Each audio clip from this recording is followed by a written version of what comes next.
निर्मल धारा। एक साधु और सुलोचना की कहानी। गंगा के घाट पर बसे एक छोटे से कस्बे में सुलोचना रहती थी। गरीबी और गलत फैसलों के कारण समाज ने उसे चरित्रहीन का ठप्पा दे दिया था।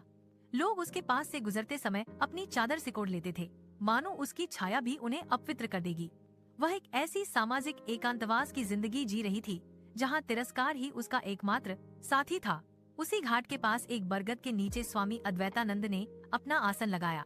एक दिन सुलोचना हिम्मत जुटाकर स्वामी जी के लिए कुछ फल लेकर आई। जैसे ही उसने टोकरी रखी, वहाँ खड़े धर्मात्मा लोगों ने शोर मचा दिया। एक व्यक्ति चिल्लाया, महाराज, इस पापिनी के हाथ का अन्न मत लीजिए, यह अपवित्र है। स्वामी जी ने शांत भाव से उस व्यक्ति की ओर देखा और पूछा, पुत्र, क्या इस फल के भीतर का बीज भी मैला है? क्या सूरज की किरणें इस पर पड़ना बंद कर देती हैं, क्योंकि इसे एक दुखी स्त्री ने छुआ है? उन्होंने सुलोचना की आंखों में देखा, जहाँ वर्षों का दर्द आंसू बनकर बह रहा था। स्वामी जी ने बड़े प्रेम से एक फल उठाया और खा लिया। उन्होंने कहा, पवित्रता कपड़ों में नहीं, पश्चाताप और सेवा के भाव में होती है। वह एक पल सुलोचना के जीवन का टर्निंग पॉइंट बन गया।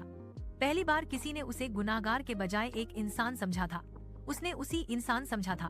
दिन अपना पुराना रास्ता छोड़ दिया। उसने आश्रम में साफ सफाई और रोगियों की सेवा का कठिन मार्ग चुना। शुरुआत में समाज ने उसे फिर भी दुत्कारा, लेकिन जब नगर में महामारी फैली और अपने ही अपनों को छोड़कर भागने लगे, तब सुलोचना ने अपनी जान की परवाह किए बिना सबकी सेवा की। उसकी निस्वार्थ सेवा ने अंततः समाज के पत्थर जैसे दिल पिघला दिए। जो लोग उसे कलंक कहते थे,